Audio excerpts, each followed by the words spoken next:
Hi my dear students, I hope ಎಲ್ಲರೂ ಕೂಡ ಎಕ್ಸಾಮ್ಗೆ ಪ್ರಿಪೇರ್ ಆಗ್ತಿದ್ದೀರಾ. ಸೊ ಇವತ್ತಿನ ಕ್ಲಾಸಲ್ಲಿ I have chosen life process chapter and ಈ ಚಾಪ್ಟರಿಂದ ಪರ್ಟಿಕ್ಯುಲರ್ ಕಾನ್ಸೆಪ್ಟ್ಸ್ನ ಚೂಸ್ ಮಾಡಿ ಆ ಒಂದು ಪರ್ಟಿಕ್ಯುಲರ್ ಕಾನ್ಸೆಪ್ಟ್ಸಿಂದ ಕ್ವೆಶನ್ಸನ್ನು ಕೇಳಿದ್ರೆ ಹೇಗೆ ಅನಲೈಸ್ ಮಾಡಿ ನೀವು ಆನ್ಸರ್ ಮಾಡಬೇಕು ಅನ್ನೋ ಒಂದು ಡಿಸ್ಕಷನ್ನ ಈ ಒಂದು ಕ್ಲಾಸಲ್ಲಿ ನಾನು ಮಾಡ್ತಾ ಇದ್ದೀನಿ. So do watch all the 10 questions which I actually discuss in this video. This actually gives you an immense knowledge. Okay, usually transportation, excretion and related to photosynthesis questions na kelidre ನೀವು ಆರಾಮಾಗಿ ಬರೀತೀರಾ. But one ವೇಳೆ out of the box ಇದಲ್ಲದೆ ಬೇರೆ ಕ್ವೆಶನ್ಸ್ನ ನಿಮ್ಮ exam ಅಲ್ಲಿ pose ಮಾಡಿದ್ರೆ ನಿಮಗೆ ಅದ್ರ ಬಗ್ಗೆ ನಾಲೆಡ್ಜ್ ಕೂಡ ಇರಬೇಕಾಗುತ್ತೆ. Okay, so having that concept in mind ಇವತ್ತಿನ ಕ್ಲಾಸನ್ನು ಕಂಡಕ್ಟ್ ಮಾಡ್ತಾ ಇದ್ದೀನಿ. So I welcome each and every one to this class and do watch this video completely. Yes, first question ನೋಡ್ತಾ ಬರೋಣ. ಮೊದಲನೇ ಕ್ವೆಶನ್ ನೋಡಿ, if the bile duct is completely blocked how would the digestion of food be affected ಅಂತ ಕೇಳ್ತಾ ಇದ್ದಾರೆ. So ಈಗ ನಾವು ಈ ಬೈಲ್ ಡಕ್ಟ್ ಎಲ್ಲಿದೆ ಅಂತ ತಿಳ್ಕೊಳ್ಳೋಣ. ಸೊ ಏನಾಗುತ್ತೆ ನೋಡಿ, ನಿಮ್ಮ ಒಂದು ಈ ಸ್ಟಮಕ್ ರೀಜನ್ ಏನಿದೆ, ಈ ಸ್ಟಮಕ್ ರೀಜನ್ ಜಸ್ಟ್ ಮೇಲೆ ಈ ಒಂದು ಪಾರ್ಟ್ ಅಲ್ಲಿ ಏನಾಗಿದೆ, ಲಿವರ್ ಇದೆ ಅಲ್ವಾ. ಸೊ ಲಿವರ್ನ ಈ ಒಂದು ಮಿಡ್ ರೀಜನ್ ಅಲ್ಲಿ ಒಂದು ಟ್ಯೂಬ್ ಲೈಕ್ ಸ್ಟ್ರಕ್ಚರ್ ಇದೆ ಅಂಡ್ ಟ್ಯೂಬ್ ನ ಒಂದು ಎಂಡ್ ರೀಜನ್ ಅಲ್ಲಿ ಒಂದು ಸ್ಯಾಕ್ ತರ ಇದೆ ಅಲ್ವಾ. ಸೊ ನೀವು ನೋಡಿದ್ರೆ ಈ ಸ್ಟ್ರಕ್ಚರ್ನ, what is this called as? This is called as liver. And what is this called as? This is called as gallbladder. Gallbladder. And what is the third one? The pipe. This is called as, this pipe is called as bile duct. So ee bile duct indane enagutte, bile juice flow agutte. Bile duct inda enagutte, bile juice flow agutte. So question ಏನು, ಈ bile duct ಏನಾದರೂ block ಆಗ್ಬಿಟ್ರೆ, suppose ಈ bile duct block ಆಗ್ಬಿಟ್ರೆ how would the digestion of food be affected? ಇದು question. So ಅರ್ಥ ಆಯ್ತಲ್ಲ ಇವಾಗ. ಸೊ ಏನಾಗುತ್ತೆ, ಒಂದ್ ವೇಳೆ ಬೈಲ್ ಡಕ್ಟ್ ಬ್ಲಾಕ್ ಆಗ್ಬಿಟ್ರೆ, ಸೊ ಬೈಲ್ ಜ್ಯೂಸ್ ಏನಾಗುತ್ತೆ ಗಾಲ್ ಬ್ಲಾಡರ್ ಇಂದ, ಸೊ ಈ ಗಾಲ್ ಬ್ಲಾಡರ್ ರೀಜನ್ ಇಂದ ರಿಲೀಸ್ ಆಗ್ಬೇಕಾಗಿರುವಂತ ಈ ಬೈಲ್ ಜ್ಯೂಸ್ ಏನಾಗುತ್ತೆ ಟುವರ್ಡ್ಸ್ ದ ಸ್ಮಾಲ್ ಇಂಟೆಸ್ಟೈನ್, ಇದು ಯೂಶುವಲಿ ಏನಾಗುತ್ತೆ ಕೆನಾಟ್ ಬಿ ಪರ್ಫಾರ್ಮ್. ಸೊ ಆಗ ಏನಾಗುತ್ತೆ, ಸ್ಮಾಲ್ ಇಂಟೆಸ್ಟೈನ್ಗೆ bile juice is not going to come. So ಯಾವಾಗ bile juice is not mixing up with the food in the small intestine, ಆಗ ಏನಾಗುತ್ತೆ, digestion of fat will be affected. ನೋಡಿದ್ರೆ ಎಷ್ಟು simple ಆಗಿ. So ಏನಾಗ್ತಾ ಇದೆ, ಬೈಲ್ ಡಕ್ಟ್ ನೋಡಿ, bile duct, I am just writing the answer here, bile duct block ಆಗಿದೆ. First point ಏನ್ ಬರೀತೀರಾ, so if bile duct is completely blocked, first ಏನಾಗಲ್ಲ, bile juice is not released. So bile juice ಬಂದು gall bladder ಅಲ್ಲಿ store ಆಗಿರುತ್ತೆ. So bile juice is not released ಮೊದಲನೇದಾಗಿ. ಎರಡನೇದಾಗಿ ಏನಾಗಲ್ಲ, ಬೈಲ್ ಜ್ಯೂಸೇ ರಿಲೀಸ್ ಆಗ್ಲಿಲ್ಲ ಅಂತಂದ್ರೆ ಏನಾಗುತ್ತೆ, so if the bile juice is not released, what happen, digestion of food. So second point ನೀವೇನ್ ಫೋಕಸ್ ಮಾಡಬೇಕು ಅಂದ್ರೆ, ಡೈಜೆಷನ್ ಆಫ್ food ಅಂತ ಹೇಳೋದಕ್ಕಿಂತ let's particularly focus on fats. So digestion of fats will be affected. So fats cannot be digested properly if the bile juice is not going to enter into the food. ಅರ್ಥ ಆಯ್ತಾ? So ಈ ಎರಡು point ಅನ್ನ ನೆನ್ಪಿಟ್ಕೊಳ್ಳಿ. ಇದೇ ಒಂದು ಕಾನ್ಸೆಪ್ಟ್ಗೆ related ಆಗಿ I have another question. The second question is, if goal bladder is removed, goal bladder remove ಮಾಡ್ಬಿಟ್ರೆ ಒಂದ್ ಪರ್ಸನ್ಗೆ, ಜಸ್ಟ್ ಬೈಲ್ ಡಕ್ಟ್ ನ ಬ್ಲಾಕ್ ಮಾಡಿದಾಗ ಏನಾಯ್ತು, ಬೈಲ್ ಜ್ಯೂಸ್ ಫ್ಲೋ ಆಗ್ಲಿಲ್ಲ. ಈಗ ಒಬ್ಬ ವ್ಯಕ್ತಿಗೆ ಈ ಗಾಲ್ ಬ್ಲಾಡರ್ನೇ ರಿಮೂವ್ ಮಾಡ್ಬಿಟ್ರೆ, if person is got operated with surgery of removal of gall ಬ್ಲಾಡರ್ನೇ ರಿಮೂವ್ ಮಾಡ್ಬಿಟ್ರೆ, ದೆನ್ ಅವನಿಗೆ ಡಾಕ್ಟರ್ ಹೇಳ್ತಾರೆ, he is recommended to eat the less oily food. Why ಅಂತ ಕೇಳ್ತಾ ಇದ್ದಾರೆ. ಒಂದ್ ವೇಳೆ ಗಾಲ್ ಬ್ಲಾಡರ್ನೇ ರಿಮೂವ್ ಮಾಡ್ಬಿಟ್ರೆ ಏನಾಗುತ್ತೆ, ಆ ಒಂದು ಪೇಷಂಟ್ಗೆ ಡಾಕ್ಟರ್ ಹೇಳ್ತಾರೆ to eat the less oily food. ಯಾಕೆ ಹೇಳ್ತಾರೆ? ಸೊ ಗಾಲ್ ಬ್ಲಾಡರ್ದು ಫಂಕ್ಷನ್ ಏನು ಮೊದಲನೇದಾಗಿ? So firstly you have to mention that. So gall ಬ್ಲಾಡರ್ದು ಫಂಕ್ಷನ್ ಏನ್ ಮಕ್ಳ? ಸೊ ಗಾಲ್ ಬ್ಲಾಡರ್ ಏನ್ ಮಾಡುತ್ತೆ, it actually helps in emulsification of lipids ಅಲ್ವಾ.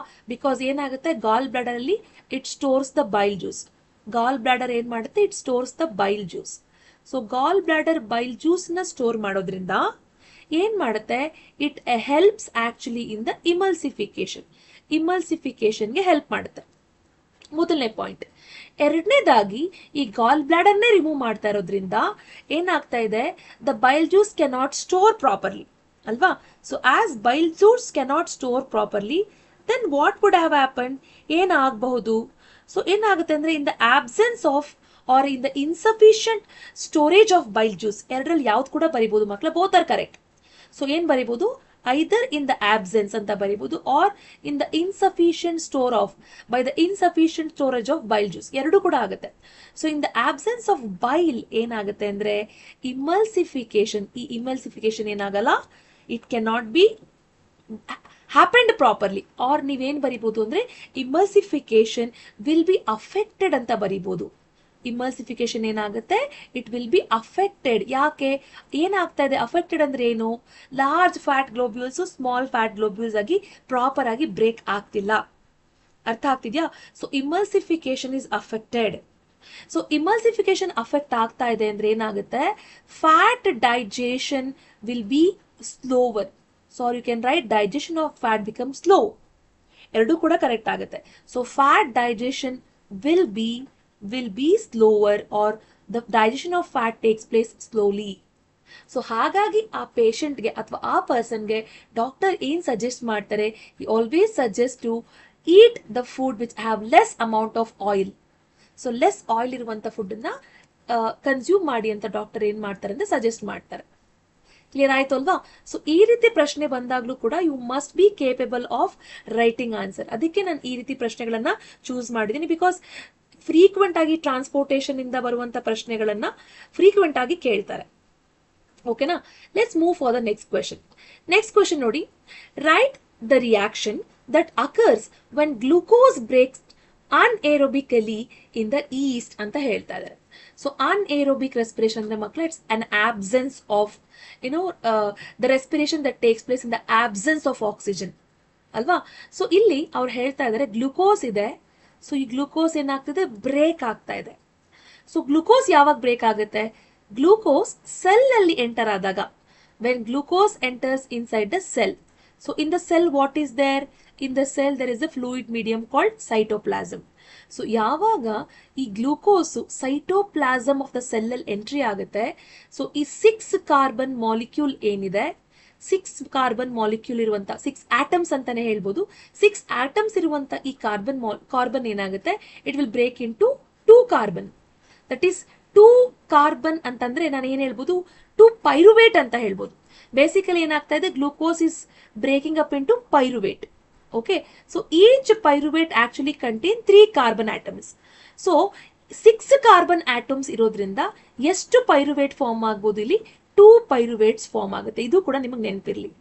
So 3 carbon actually combine to make 1 pyruvate, another 3 carbon will combine to make another 1 more pyruvate. Totally 2 pyruvates are formed. Okay, so ಇದು ಒಂದ್ ವೇಳೆ ಈ ಒಂದು pyruvate ಏನಾದ್ರೂ ಈಗ ಈಸ್ಟ್ ಅಲ್ಲಿ entry ಆಗ್ತಾ ಇದೆ ಅಂದ್ರೆ, in the yeast what happen, the respiration takes place in the absence of oxygen ಅಲ್ವಾ? So in the absence of oxygen, AbO2 ಅಂತ ಬರ್ದಿದ್ದೀನಿ. In the absence of oxygen ಏನಾಗುತ್ತೆ, ಈಸ್ಟ್ ಅಲ್ಲಿ ಫರ್ಮೆಂಟೇಶನ್ ಆಗುತ್ತೆ. ಸೊ ಫರ್ಮೆಂಟೇಶನ್ ಆದಾಗ ರಿಲೀಸ್ ಆಗುವಂತ product, it is none other than ethanol, a kind of alcohol. Along with this, some amount of carbon dioxide and also some amount of energy is also released. So ethanol, carbon dioxide and energy are some of the products which are actually formed when glucose break in the cytoplasm and further moved towards the east where the anaerobic respiration takes place. Clear ಆಯ್ತಲ್ವಾ? Right. And ಎರಡನೇ ಪ್ರಶ್ನೆ ನೋಡಿ ಇರುವಂತದ್ದು, ಇದು ಮೊದಲನೇ ಪ್ರಶ್ನೆ ಆದ್ರೆ ಎರಡನೇ ಪ್ರಶ್ನೆ, write the mechanism by which fishes breathe in water. So fishes ಯಾವ ಒಂದು ಮೆಕ್ಯಾನಿಸಮ್ ಅಲ್ಲಿ ವಾಟರ್ ಅಲ್ಲಿ ಬ್ರೀತ್ ಮಾಡುತ್ತೆ? ಫಿಶಸ್ ಏನ್ ಮಾಡುತ್ತೆ, ಫಿಶಸ್ ಆಕ್ಚುಲಿ ಬ್ರೀತ್, ನೋಡಿ ಬರಿಬೇಕು. So fishes breathe in water by the process of diffusion. By the process of what? By the process of diffusion. Clear ಆಯ್ತು ಅಲ್ವಾ? Okay. Next question ನೋಡೋಣ. Why is there a difference in rate of breathing between aquatic organism and terrestrial organism? ಅಂದ್ರೆ aquatic organism ಮತ್ತೆ terrestrial organism ನ compare ಮಾಡಿದಾಗ ಇಬ್ಬರದು rate of breathing same ಇರಲ್ಲ. There is difference in rate of breathing. ಯಾಕೆ ಅಂತ ಕೇಳ್ತಾ ಇದ್ದಾರೆ. ಫಸ್ಟ್ ಅಂಡ್ ಫಾರ್ಮೋಸ್ಟ್ ಥಿಂಗ್ ನೀವೇನ್ ತಿಳ್ಕೊಳ್ಬೇಕು ಅಂದ್ರೆ ಅಕ್ವಾಟಿಕ್ ಆರ್ಗ್ಯಾನಿಸಮ್ಸ್ಗೆ ಯಾವ ರೀತಿ ಆಕ್ಸಿಜನ್ ಸಿಗುತ್ತೆ. The oxygen which are actually consumed or which are actually taken by the organisms are in the dissolved form. So ಈ ವರ್ಡೇ ಇಂಪಾರ್ಟೆಂಟ್ ಇಲ್ಲಿ. ಸೊ ನೀವೇನ್ ಬರಿಬೇಕು ಅಂದ್ರೆ aquatic organisms breathe. They breathe what kind of oxygen? They breathe dissolved oxygen ಮಕ್ಳ. They breathe dissolved oxygen. So ಹಾಗಾಗಿ ಏನಾಗುತ್ತೆ, ಹಾಗಾಗಿ hence ಅಂತ ಬರಿಬೇಕು. ಹೆನ್ಸ್ ಏನಾಗುತ್ತೆ, ರೇಟ್ ಆಫ್ ಬ್ರೀದಿಂಗ್ ಏನಾಗಿರುತ್ತೆ, rate of breathing is faster. Where it is faster, rate of breathing is faster in aquatic organisms. Okay, so compare to ಅಂತ ಇಲ್ಲೇ ಬರೀಬಹುದು, compare to terrestrial. So terrestrial organisms ಅಲ್ಲಿ ಏನಾಗುತ್ತೆ, the oxygen which is found in the air is sufficient for those organisms to breathe. So ಹಾಗಾಗಿ there rate of breathing is normal. So or you can say slower compare to the aquatic organisms. Okay, so compare to terrestrial organisms ಅಂತ ನೀವು ಇಲ್ಲಿ mention ಮಾಡಬಹುದು. Clear ಆಯ್ತಲ್ವಾ? Let's move on to the next question. Next question ಬಂದು, what are the 2 parameters that decide the amount of water that is reabsorbed in the kidneys? See, kidneys ಅಲ್ಲಿ 3 important steps ಆಗುತ್ತೆ. What are the 3 important steps that takes place in the kidneys ಅಂತ ಹೇಳಿದ್ರೆ, ಮೊದಲನೇದಾಗಿ that is kidney ಅಂದ್ರೆ we are focusing on the nephron obviously. ಮೊದಲನೇದು ಗ್ಲಾಮೆರುಲಾರ್ filtration, ಎರಡನೇದು ಟ್ಯೂಬುಲಾರ್ reabsorption and the third one is secretion. ಈ 3 ಆಗುತ್ತೆ during the formation of urine. ಇಲ್ಲಿ ಇವ್ರು ಕೇಳ್ತಾರಂಥದ್ದು, ಯಾವ 2 ಪ್ಯಾರಾಮೀಟರ್ ಇಂದ ನಾವು ಡಿಸೈಡ್ ಮಾಡ್ಬೋದು ಎಷ್ಟು ಅಮೌಂಟ್ ಆಫ್ ವಾಟರು ಟ್ಯೂಬುಲಾರ್ ರೀಅಬ್ಸಾರ್ಪ್ಷನ್, ಅಂದ್ರೆ ರೀಅಬ್ಸಾರ್ಪ್ಷನ್ ಎಲ್ಲ ಆಗುತ್ತೆ, ಟ್ಯೂಬ್ಸ್ ಅಲ್ಲೇ ಆಗುತ್ತಂತು. PCT, DCT, ಲೂಪ್ ಆಫ್ ಹೆಂಡೆಲ್ ಆಗುತ್ತೆ ನೋಡಿ. ಇಲ್ಲಿಂದ ಶುರುವಾಗಂತ ಈ ಟ್ಯೂಬು PCT ಅಂಡ್ ಇದನ್ನ ಲೂಪ್ ಆಫ್ ಹೆಂಡ್ಲೆ ಅಂತ ಕರಿತೀವಿ. ದೆನ್ ಇದನ್ನ DCT, ಡಿಸ್ಟೆಂಟ್ ಕನ್ವಲ್ಯೂಟೆಡ್ ಟ್ಯೂಬಲ್. ಸೊ ಇಲ್ಲಿ ಏನಾಗುತ್ತೆ, ರೀಅಬ್ಸಾರ್ಪ್ಷನ್ ಆಗುತ್ತೆ. ಸೊ ಈ ರೀಅಬ್ಸಾರ್ಪ್ಷನ್ ಯಾವ್ದ್ರ ಒಂದು ಬೇಸಿಸ್ ಮೇಲೆ ಆಗುತ್ತೆ, 2 ಪ್ಯಾರಾಮೀಟರ್ ಕೊಡಿ ಅಂತ ಹೇಳ್ತಾರೆ. ವೆರಿ ಇಂಪಾರ್ಟೆಂಟ್ ಮಕ್ಳ. The amount of water reabsorbs always depend on this first point. ಏನ್ ಫಸ್ಟ್ ಪಾಯಿಂಟ್ ಅಂದ್ರೆ, how much excess of water is present in the body. How much excess of water ನಮ್ಮ ಬಾಡಿನಲ್ಲಿ, how much excess of water ನಮ್ಮ ಬಾಡಿನಲ್ಲಿ ಎಷ್ಟು excess of water ಇದೆ, ಎಷ್ಟು excess of water ಇದೆ ಅನ್ನೋದು ಒಂದು ಕಾನ್ಸೆಪ್ಟ್ ಮೇಲೆ ಏನಾಗುತ್ತೆ, ಎಷ್ಟು ಅಮೌಂಟ್ ಆಫ್ ವಾಟರ್ ರೀಅಬ್ಸಾರ್ಬ್ ಆಗ್ತಾ ಇದೆ ಅನ್ನೋದು ಡಿಸೈಡ್ ಆಗುತ್ತೆ. So how much excess of water there in the body is one of the parameter.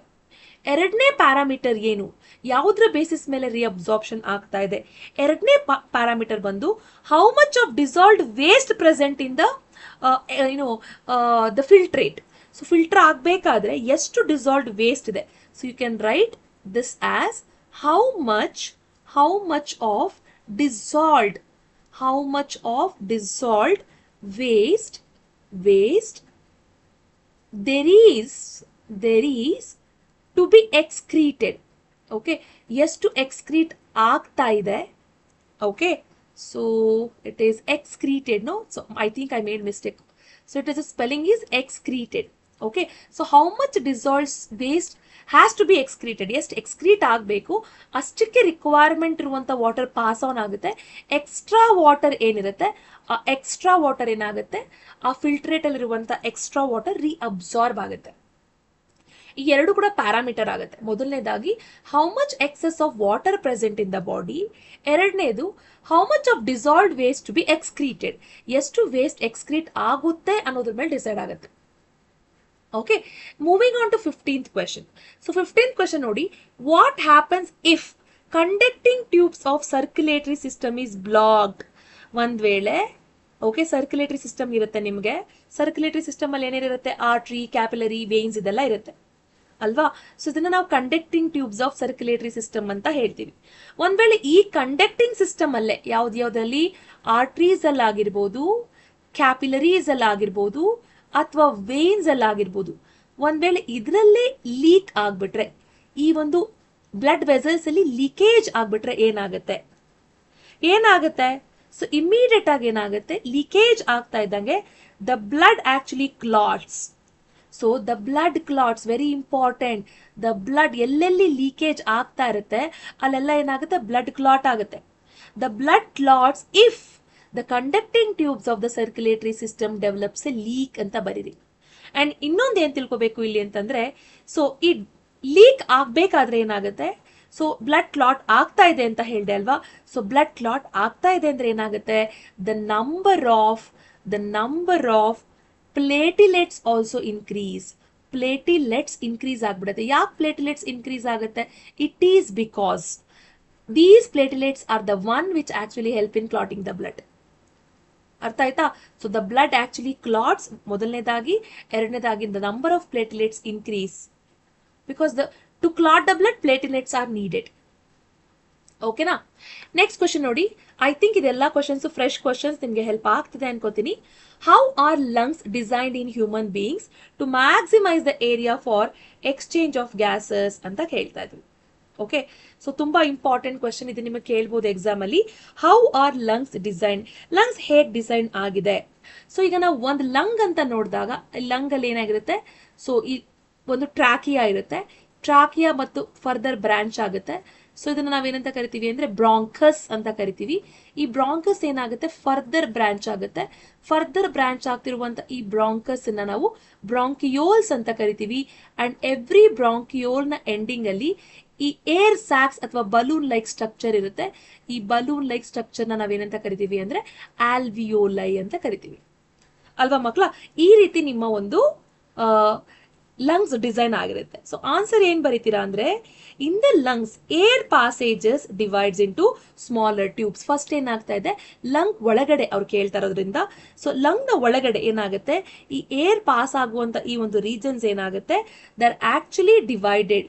So those divisions are called as bronchi and also the bronchioles. So ನೀವೇನ್ ಬರಿಬೇಕು ಅಂದ್ರೆ, air passage divides.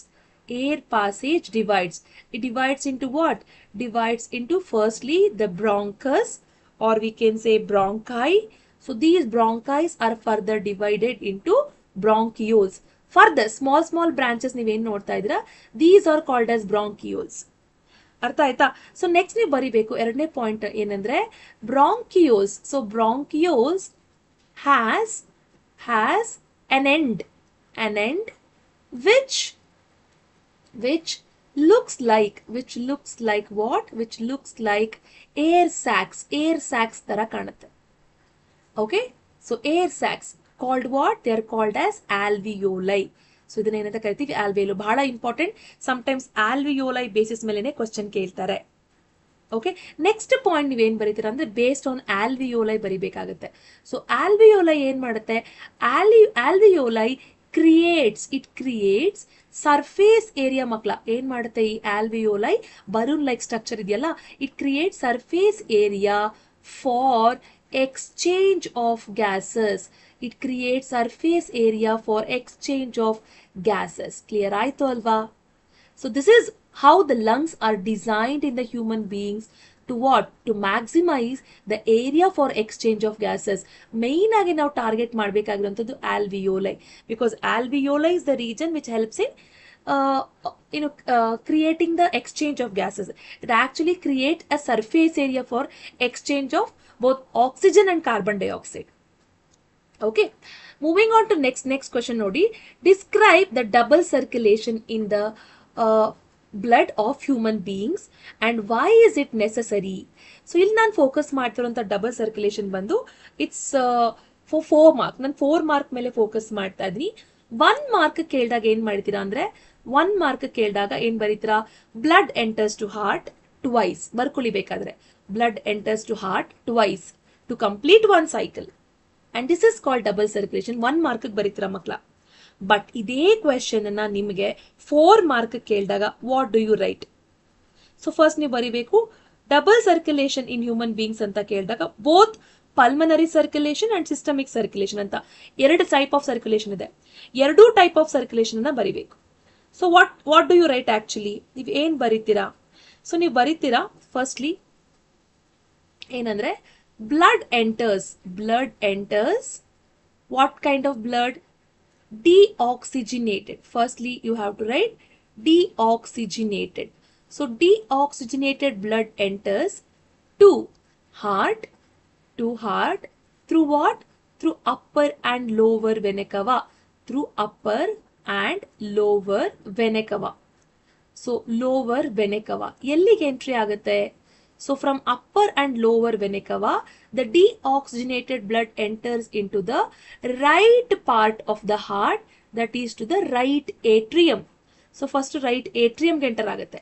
From the right atrium, it will enter to right ventricle. From the right ventricle, it will enter into the pulmonary artery.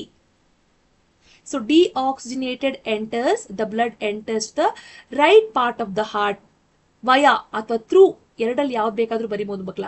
Through what? Upper and lower vena cava. From upper and lower vena cava, it will enter into the right atrium, then to right ventricle and through pulmonary artery. ಎರಡನೇ point ನೀವೇನ್ ಬರೀತೀರಾ? So from pulmonary artery, this deoxygenated blood enters into the lungs. Lungs for what? Lungs for oxygenation. So ಇಲ್ಲಿಗೆ ಮುಗಿತು. Next ಬರೀತೀರಾ ಏನಂತಂದ್ರೆ, now the oxygenated blood, ಈಗ ಏನಾಗುತ್ತೆ? Oxygenated blood from where?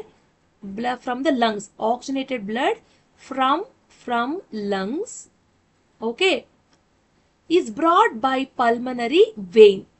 It is brought by pulmonary vein to the left part of the heart, that is to the left atrium. Left atrium barutte, then it will go to the left ventricle. Left ventricle inda it will enter through pulmonary vein. So it will enter into the pulmonary vein. So pulmonary vein enagutte? So this, I'm sorry children, I just made a mistake. So ಏನಾಗುತ್ತೆ? So left ventricle ಬರುತ್ತೆ. Left ventricle ಇಂದ ಏನಾಗುತ್ತೆ? So this blood actually enter to the aorta. It enters to the aorta. And from the aorta, it is connected to the different arteries of the body. And from the arteries, the blood is actually distributed to different body parts. This is how what happened. The blood enters in to the heart. Once ಏನಾಗ್ತಾ ಇದೆ? Deoxygenated blood enter ಆಗ್ತಾ ಇದೆ, and another time oxygenated blood enter ಆಗ್ತಾ ಇದೆ. Another time what is happening? The oxygenated blood is entering. So ಇದೆರಡನ್ನೂ ಕೂಡ ನೀವು explain ಮಾಡಬೇಕು for 4 marks. It's very important. Okay, final ಆಗಿ ಬರೀತೀರಾ. ಈ ಎರಡು ಎಕ್ಸ್ಪ್ಲನೇಷನ್ ಬರೆದ್ಮೇಲೆ ನೀವು ಬರೀತೀರಾ. So blood enters to the heart twice to complete one cycle, and this cycle is called double circulation ಅಂತ ಬರೀಬೇಕು. ಅಂಡ್ ಇನ್ನೊಂದು ಕ್ವಶನ್ ಕೇಳಿದ್ದಾರೆ ಇಲ್ಲಿ, ವೈ ಇಸ್ ಇಟ್ ನೆಸಸರಿ? ಅವ್ರು ಕೇಳಿದ್ದಾರೆ why is it necessary for separation of, why is it necessary ಅಂದ್ರೆ ಏನು? Double circulation ಯಾಕೆ ಇಂಪಾರ್ಟೆಂಟ್? ಡಬಲ್ ಸರ್ಕ್ಯುಲೇಷನ್ ಏನಾಗ್ತಾ ಇದೆ ಮಕ್ಕಳ? ಡಬಲ್ ಸರ್ಕ್ಯುಲೇಷನ್ ಅಲ್ಲಿ ಆಗ್ತಿರುವಂತದ್ದು separation of oxygenated and deoxygenated blood ಅಲ್ವಾ? ಸೊ ಇದ್ರದ್ದು ಇಂಪಾರ್ಟೆನ್ಸ್ ಏನು ಅಂತ ಬರಿಬೇಕು. ಸೊ ಇಂಪಾರ್ಟೆನ್ಸ್ ಏನು? ಡಬಲ್ ಸರ್ಕ್ಯುಲೇಷನ್ ಇಂಪಾರ್ಟೆನ್ಸ್ ಏನು ಅಂದ್ರೆ, it helps to maintain the body temperature. It maintains the body temperature. So separation of blood ಏನ್ ಮಾಡುತ್ತೆ? It helps to maintain the body temperature. ಮೊದಲನೇ ಪಾಯಿಂಟ್. ಎರಡನೇ ಪಾಯಿಂಟ್ ನೀವೇನ್ ಬರೀತೀರಾ ಅಂದ್ರೆ, ಬ್ಲಡ್ ಸಪರೇಟ್ ಆಗ್ತಿರೋದ್ರಿಂದ, so what I can write, all body parts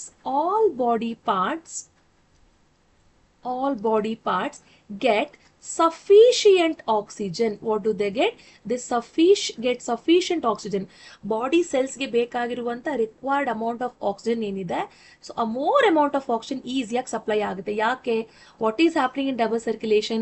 The deoxygenated blood is getting separated from the oxygenated blood. So that is the reason these advantages are actually taking place, or it is actually happening. Clear ಆಯ್ತಲ್ವಾ? So let's move on to the 18th question.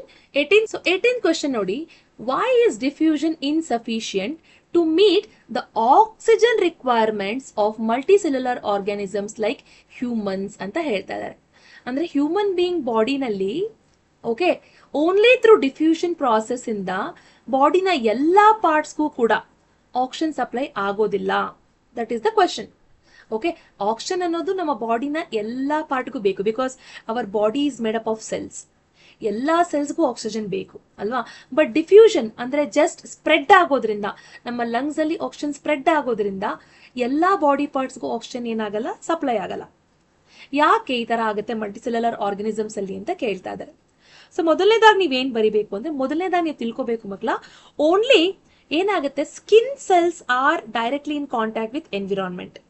ನಮ್ಮ ಬಾಡಿನಲ್ಲಿರುವಂತ skin cells ಏನಿದೆ, the skin cells are directly in contact with environment.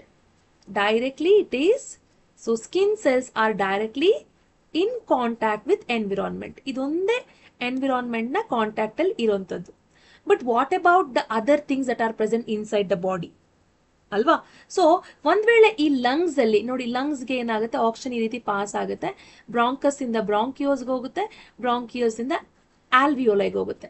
So ಆಲ್ವಿಯೋಲೈನಲ್ಲಿ just ಈ ರೀತಿ air push ಆದ್ರೆ, ಈ push ಆದಂತ air ಎಲ್ಲಾ body ಪಾರ್ಟ್ಸ್ಗೂ ಹೋಗಲ್ಲ ಅಲ್ವಾ? ಸೊ ಏನಾಗುತ್ತೆ ಹಾಗಾದ್ರೆ ಏನ್ ಮಾಡಬೇಕು? What is actually present in our body to carry oxygen? See, alveoli ಅನ್ನೋದು ಏರ್ ಸ್ಯಾಕ್ ಆಗಿದ್ರು, ಈ ಏರ್ ಸ್ಯಾಕ್ ಏನಾಗಿದೆ, completely it is surrounded by the blood vessels called capillaries. So it is surrounded by what? It is surrounded by the blood vessels called capillaries. So ಈ capillaries, ಈ blood ಅಂತ ಹೇಳಿದಾಗ ಏನಾಗುತ್ತೆ, so blood actually contain haemoglobin ಅಲ್ವಾ? So what do blood contain? Hemoglobin. And this hemoglobin has high attraction towards what? It has high attraction towards oxygen. So ಹಾಗಾಗಿ ಈ hemoglobin ಏನ್ ಮಾಡುತ್ತೆ?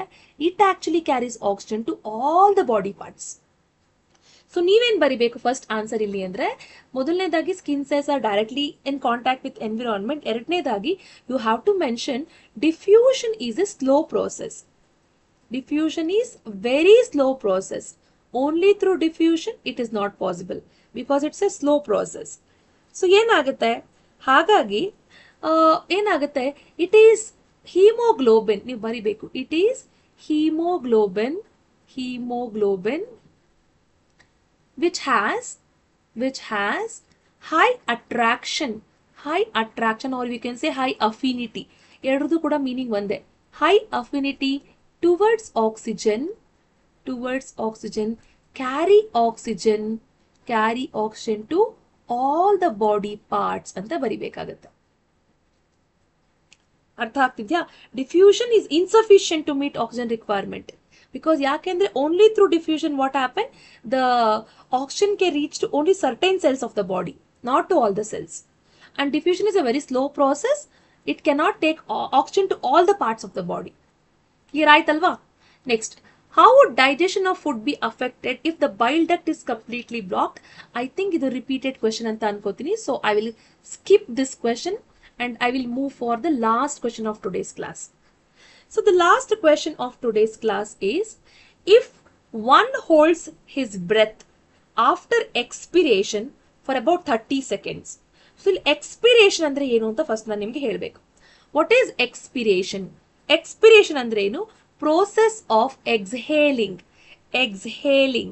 or you can say releasing. So ನೀವು ಉಸಿರನ್ನ ಹೊರಗಡೆ ಬಿಡ್ತೀರಾ ಅಲ್ವಾ, that is called as exhaling or it is also called as releasing.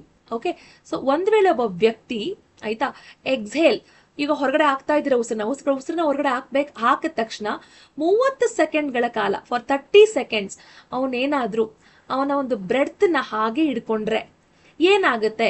So would there still be occurring any exchange of respiratory gases? 30 ಸೆಕೆಂಡ್ಗಳ ಕಾಲ ಅವನೇನಾದ್ರೂ ಬ್ರೆತ್ ನ ಹೋಲ್ಡ್ ಮಾಡಿದ್ರೆ ಆಗ್ಲೂ ಕೂಡ ನಿಮ್ಮ ಬಾಡಿನಲ್ಲಿ ಗ್ಯಾಸಸ್ ಎಕ್ಸ್ಚೇಂಜ್ ಆಗ್ತಿರುತ್ತಾ ಅಂತ ಕೇಳ್ತಾ ಇದಾರೆ. ಓಕೆ, ಆಗ್ತಿರುತ್ತಾ? It's very important to know ಅಲ್ವಾ? ಸೊ ಏನಾಗುತ್ತೆ, ಎಸ್ ನಿಮಗೆ ಗೊತ್ತಿರಬೇಕು ಏನಂತಂದ್ರೆ, ಲಂಗ್ಸ್ ಅಂತ ಹೇಳಿದಾಗ ಲಂಗ್ಸ್ ಅಲ್ಲಿ ನಾವು ಆಕ್ಸಿಜನ್ ತಗೊಂಡಾಗ ಮಾತ್ರ ಆಕ್ಸಿಜನ್ ಹೋಗಲ್ಲ. ಆಲ್ರೆಡಿ ಲಂಗ್ಸ್ ಅಲ್ಲಿ ಏನಾಗುತ್ತೆ ಅಂದ್ರೆ there is residual amount of or you can say residual volume of oxygen. Residual volume of oxygen already ಇದೆ ಲಂಗ್ಸ್ ಅಲ್ಲಿ. ಅರ್ಥ ಆಗ್ತಿದ್ಯಾ?